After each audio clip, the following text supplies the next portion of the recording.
नमस्कार, मैं खूबचंद भारती। आप देख रहे हो माटी के ललकार। समय था 11 बजे का। खेड़ा चौराहा पर भीड़ जमा हो रही थी। वहीं प्रतिष्ठित नागरिक वहाँ पर चौराहे पर खड़े हुए थे। मेरे मन में उत्सुकता पैदा हो रही थी। पूछने पर बताया कि यहाँ आज संसद स्पीकर ओम जी बिरला आ रहे हैं। उनके द्वारा पूछे जाने पर बताया कि यहाँ पर स्वागत करेंगे। वहाँ पर लोगों से कुछ प्रश्न भी किए। देखते देखते जमावड़ा वहाँ पर लगने लगा। लोग नारे लगाने लगे और मैंने बाइट ली और नरेंद्र जी को इसके बारे में जानकारी दी तो उन्होंने बताया कि यहाँ पर श्रीमान ओम जी बिरला जी आ रहे हैं, उनका दौरा है। तो कुछ ही पलों में सब लोग इंतज़ार कर रहे थे, आपस में पूछ रहे थे कि कब तक वो यहाँ पर आने वाले थे, जिनका था इंतज़ार। क्योंकि एक बहुत ओहदे बड़े पद पर स्पीकर संसद के बिरला जी यहाँ पर आने वाले हैं। लोगों से मुलाकात उनकी होने वाली थी और कहीं प्रश्न इनके मन में थे समस्याओं को सुलझाने का।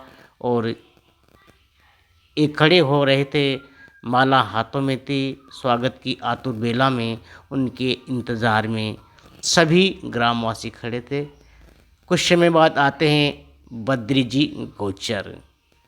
उनसे माटी की ललकार की बाइट हुई और उन्होंने हार्दिक शुभकामनाएं दी। और सभी आगे जैसे ही देखा तो गाड़ियाँ आने लगी। काफिला ही बिरला जी का था।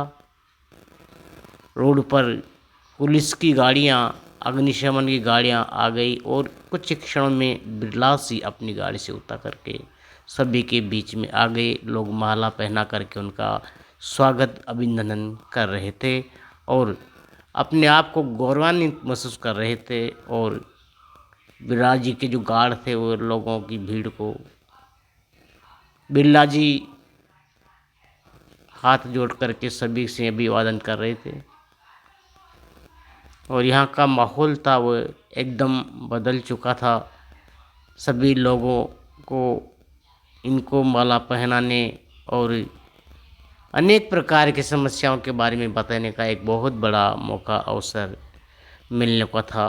भगवती जी जो यहाँ की महिला लीडर हैं उनसे बातचीत की और माटी की ललकार की बाइट भी ओम बिरला जी से की गई। तो उन्होंने बताया कि मैं सभी को हार्दिक शुभकामनाएं देने आया हूं दीपावली की और सभी खुश रहें। कोई समस्या हो तो हम हमें अवगत कराएं, उन समस्याओं को हम दूर करेंगे और आपका हर कार्य करने के लिए हमेशा तत्पर रहेंगे। बिरला जी अब आ रहे थे, गार्ड साथ में खड़े हुए आपको दिखाई दे रहे हैं।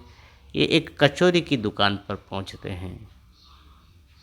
नामदेव नमकीन के नाम से चौराहा पर ये दुकान थी, जिसके मालिक के राम खंडेलवाल के नाम से संचालक थे। वहाँ पर बिरला जी ने कचौरी ली और कुछ बात कार्यकर्ताओं से की।